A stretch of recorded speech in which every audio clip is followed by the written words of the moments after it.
1, 2, 3, yeah.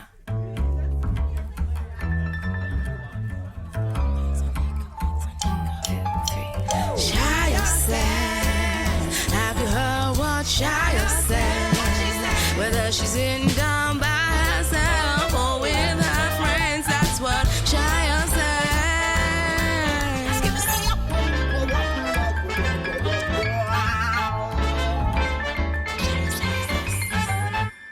Sayo says, have you heard what Sayo said? Whether she's sitting down by herself or with her friends, that's what Sayo says. I feel like everyone is now going to start trying to force the jingle thing because Sayo Says is such a fun jingle and I love a cheeky jingle. Hello, everyone. How are you doing? How are you doing, babe? I hope you've had a great week and I hope you haven't let anyone take you for idiot because I'll be able to tell. If you have, I'll know. This week, first of all, thank you all so much for the engagement and the love that you have shown the last video. Thank you. Thank you so much. Very, very nice. I love you. Thank you so very much. If you're connected online like I am, you should get that reference. If not, sounds like a you problem. Kidding, no. How's everyone doing this week? Yeah, what day are we on? It doesn't matter. On my way here to the studio, which will remain undisclosed for my own safety. Anyways, on my way here, I was verbally accosted. Yes, I was verbally accosted. I was called a Jezebel. I was called a whore. I was called a prosy. I was called all things but a child of God. Okay? And let me tell you the story. It's quite traumatizing, actually. Still shaking. Basically, there was this old woman, older lady, who was walking behind me. And when I walk, I'm very la la la la la la la. Like I'm like, the world revolves around me. Like this is my world. Everyone else is just kind of living in it. That's the gait with which I proceed in my walk. So this lady behind me approaches and she's like, oh, your skirt is riding up. I'm wearing a mini skirt. I'm walking. My skirt is going to up. Even if I'm wearing long skirts, it's going to up. So she said, oh, your skirt is riding up. I said, okay, thank you. La, la, la, la, thank you. And then she said, oh, you look lovely though. I said, thank you. Like, oh, great. Yay, thank you. I think so. And then she said, oh, you remind me of my granddaughter. I said, oh, that is so nice. How sweet. Assuming she has a great relationship with her granddaughter and her granddaughter is fly and sexy and hot. Because why else would I remind you of your granddaughter? Duh. And then she proceeds to say, she wears next to nothing as well. Gasp. A gasp? What did I do to deserve that? What did I do to deserve that? So, yeah, she called me a Jezebel. She spat on me. She said that I don't I'm kidding. I'm just being very hyperbolic and dramatic. But that's what it felt like. That's honestly what it felt like. And mind you, I look adorable today. And I know her granddaughter has great style anyway, so I didn't really take much offense to it. But what has been going on this week? When is there not something going on this week? When I came into the studio, I saw everyone here and we were talking about what I wanted to talk about on today's episode. And I mentioned something and nobody knew what I was talking about. And then it really just made me remember, you know what? We are all in our own little echo chambers and we're all in our own little bubbles where we see things and we think that we kind of like magnify it, you know, we over magnify it. And I think it's so important to be able to step away. And it's also just nice to kind of have someone and people around you that can help kind of like remind you of that, you know, because sometimes when obviously you have friends and friendship groups and stuff like that, it's usually because you have things in common. And so it's very easy to just kind of stick within your comfort zones. And so I just felt like that kind of links back to like this anti-intellectualism that we are seeing so much online. But I feel like it would be very disingenuous to talk about anti-intellectualism and the rise of anti-intellectualism and discourse this and discourse that and blah, blah, blah. And then not also raise the fact that there is also a lot more. I don't know, maybe it's just my echo chamber, but there is also so much so much enriching and very intelligent and mind opening content out there as well, and creators out there as well. So whilst of course there's a rise in anti-intellectualism, it would be very myopic of us to just focus on that and not realize that there's also so much out there that is increasing people's awareness and engaging people in discourse that is quite literally like mind altering, mind bending, perspective shifting, and enriching.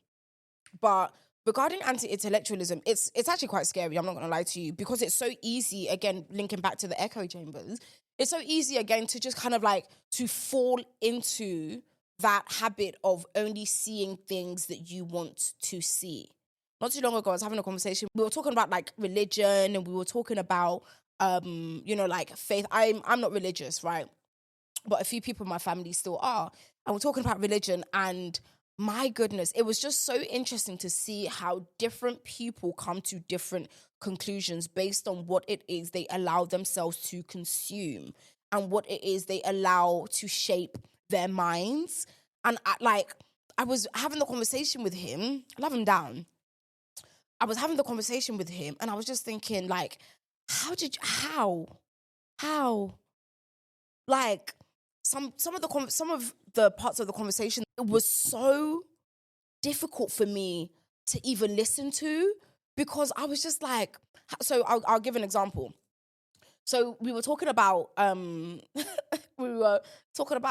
how old the earth is, and like the theory of evolution and all these other things, right? And I was giving what I knew of it, and that's not to say that I'm so well versed in the science and the jargon of the evolution, the theory of evolution and all these other things, but I have an understanding, right? And we got to a point where we were talking about the age of the earth. And so I said, okay, so from your perspective then, since you want me to consider your perspective so much, from your perspective then, and from your knowledge, like, how old is the earth? Like, how... Because it's important. If you're going to give me a truth claim, then I'm going to, I want to understand it. I want to challenge it. Like, where is this coming from? So we get around to that part of the conversation, and we were talking about, like carbon dating, and how the age of the earth can be deduced from things like, rock formations, and again, carbon dating and all these other things. These are experiments and research, etc., that has been peer-reviewed. And that's not to say that science and scientists are infallible, of course, but objectively speaking, everyone is agreed on, different ways in which to measure the age of the earth. We were talking about that, and then I said, so according to scientists and, like carbon dating and everything, how old is the earth? He was like, billions of years old, blah, blah, blah. Okay, cool. And then I said, so how old do you believe the earth is? And it was just like, well, from my perspective, it's only a few thousand years old. From what perspective? It's like, from biblical? I was like, okay, cool, we don't need to have this conversation anymore then. We don't need to have this conversation anymore, because that's fine. You can have your beliefs and stuff like that. But if you're going to be having conversations about, like evidence and proof, and, like, if you're going to be having these kind of conversations, then let's at least respect each other enough to be able to say, this is true objectively, and this is, not, And so I was just thinking about, like the echo chamber of constantly feeding yourself things that don't challenge you, that don't allow you to expand your mind, that don't allow you to consider the possibility that what you think you know is not all there is to know, And so it's just very important to break away from that echo chamber, from things that are constantly reaffirming your belief. Like, I love learning. I love feeling like I'm being challenged about something. I love when I'm talking to somebody and they are giving me more information that I may not have known before. I was like, okay, cool. But I'm like, I might be wrong. Cool. Let me go and, read up on it. Let me go and do more to educate myself about something. Anyone can be wrong. Anyone can be, like, it's very easy to not be privy to information because life, like people get busy and it's not always going to be, like you can't always focus on things that you want to focus on. But it was just so funny because I wanted to talk about this one thing with the Eggs and Grits podcast hosted by Deontay Kyle. And no one knew what I was talking about. Mind you, this is going viral in my little echo chamber. I've seen so many people stitch it, so many people on TikTok and stuff, and even Twitter. Speaking of Twitter, it's still going to be called Twitter. What the heck is X? What the heck is X? Anyways, so on Twitter, I made a tweet. I made this tweet. This is still circling back to intellectualism, anti-intellectualism, and blah, blah, blah, right? Because comprehensive skills are so limited. It's so low amongst certain people.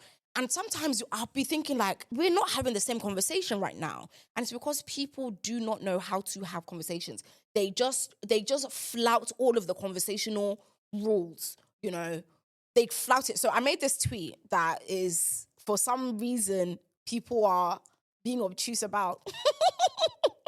I'm hilarious.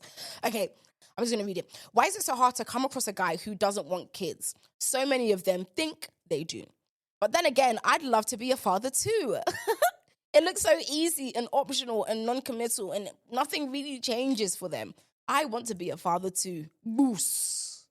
Come on, bus. People are firing shots. People are coming at me crazy. There are people who are coming at me crazy. But I thought the general rule was, if it don't apply, let it fly. I'm clearly talking about a very specific group of people. It's there. It's there. It's there. It's there. Am I crazy? It's there. But people have completely changed the narrative and flipped it on its head and are now saying, oh, you think men don't make any sacrifices to be fathers? Blah, blah, blah. What? What are we talking about? What are we actually talking about? Because it's not what I'm talking about. Mind you, this was just a little kiki, ha-ha, funny kind of thing. I was kind of venting because the last guy I dated was talking about some kids, and I'm just like, well, that's you, babes. Like, good luck, more power to you, But there was even another tweet that I saw. She was basically talking about the same thing. How so many men that she's come across whilst dating want children. And it's like, well, yeah, it's easy for you to just want children. As a man, am I crazy, guys? Is it not just easy to want children? Mind you, not even on like a eugenist kind of thing at all. But that is such a crazy statement. But you're not going to make me look crazy because I have taken the time to consider what pregnancy, wanting a child, raising a child entails. When I was younger, I wanted a whole litter of kids. I wanted a whole litter of kids. I wanted a big family like my family. And then I grew up. I started understanding that it's not just wanting children. Being a mother is not just wanting children. Being a parent is not just wanting children. But from the perspective of a woman, of course there are more things to consider. Of course there are more things to consider.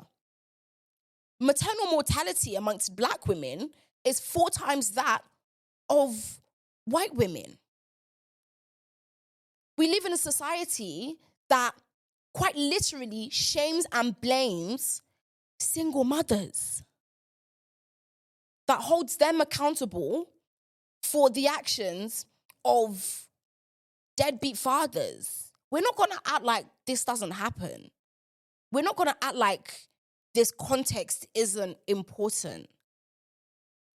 So, yeah, I too want to be a father.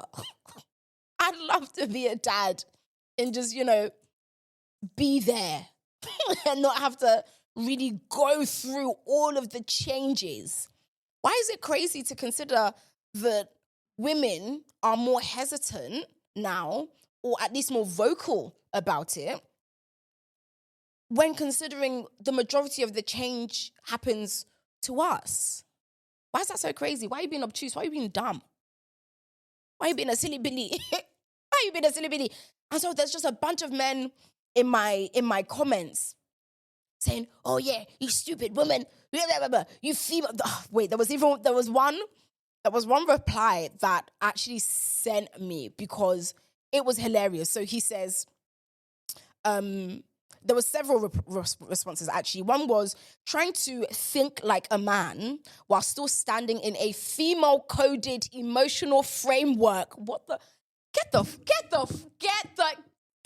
You need to leave. Scram. What? What does that even mean?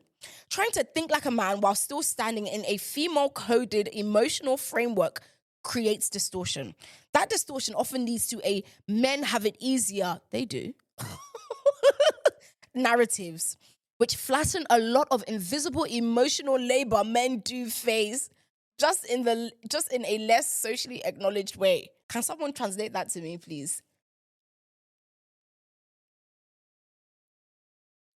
What's he talking about? What's he talking about? Mind you, I understand what he's saying, but it's still null and void. Female-coded emotional framework. I know what you are. I know what you are, you silly goose. You silly Billy Goofy Gander. What the hell? Okay, buddy. All right, buddy. What the hell does that mean? And so you have a bunch of dummies, for lack of a better word, thinking that just because, one, they're men, and two, they have an opinion, they think that their words reign more true and in some way invalidates yours and means more than yours. Like you could say something so basic, but they'll be like, actually. And these are the people that misguided younger men and even older men as well, because a lot of, no matter the age, you'll find a very scary level of stupidity amongst men. That's just keeping it a buck. Because they don't invest enough in the emotional intelligence or even the social element of understanding things. No one can, I just feel like objectively nobody can say a man, what a soon-to-be father and a soon-to-be mother go through is comparable. What? There's always going to be someone who just wants to be a contrarian, who just wants to have their voice heard, even if they're talking shit, So the rise of anti-intellectualism is also being fanned on. The flames of anti-intellectualism are being fanned on by people who think that just because they have an opinion, it's valid and that you should respect it. It's not everyone's opinion I respect. Respect is not a given, especially when it comes to things that I'm not going to stand here and argue with you about. What the hell do you mean? Oh, man's invisible emotional labor. Almost to say as if it almost doesn't exist. That's a lot of words to say, it's not that much. And it's, again, if it don't apply, let it fly. If you're a great father, if you intend to be a great father, well done. But that's it. Are you not supposed to be a good father? Is that not what is expected? Or is there a society that allows deadbeat fathers to continue being deadbeat fathers and holding the women accountable for it still.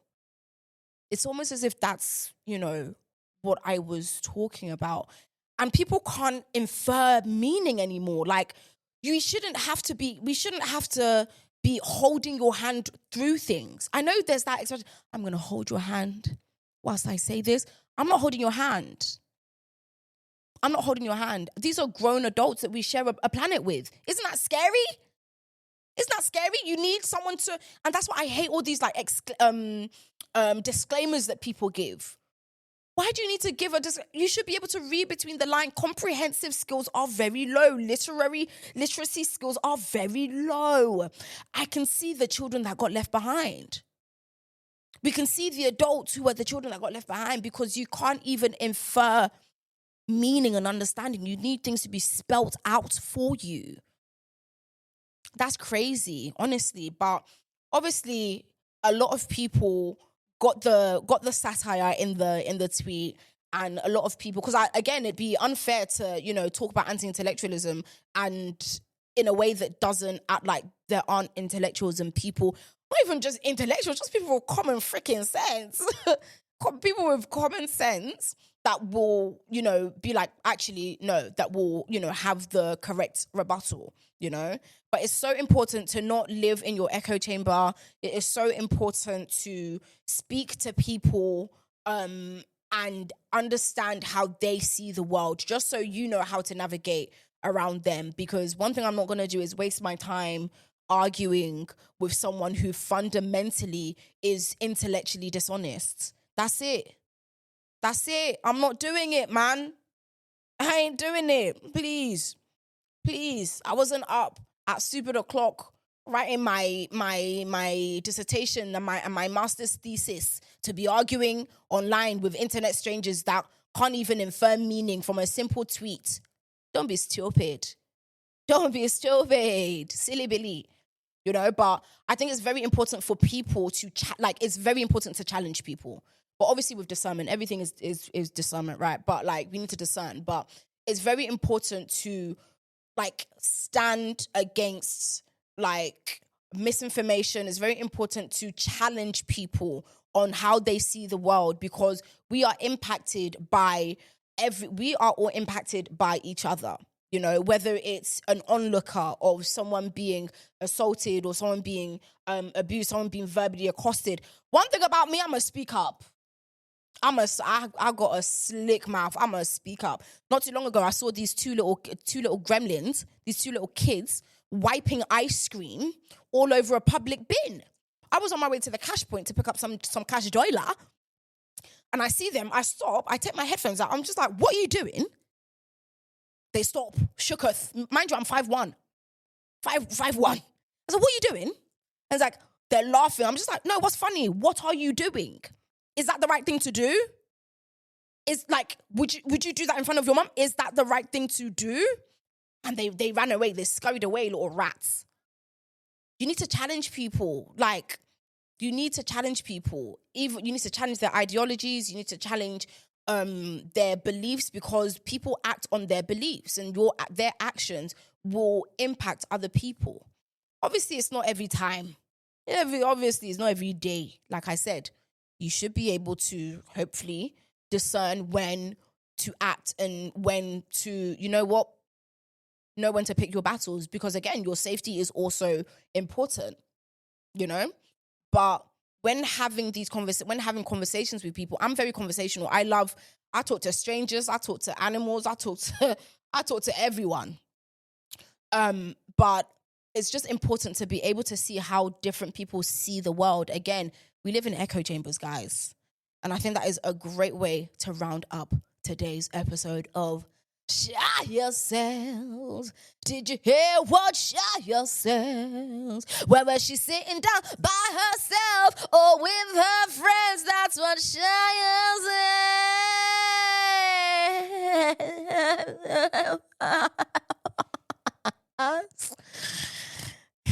soon I'm going to have friends here. But right now, I just want you to fall in love with me, fall in love with my voice, so that when I have guests, you people will not now go and be like, oh, it doesn't even matter what Sayo says. No, like, I want you to love me.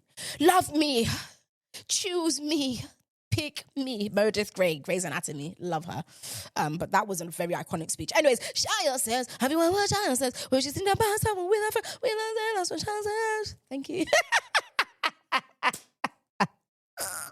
That was so much fun. Oh my God.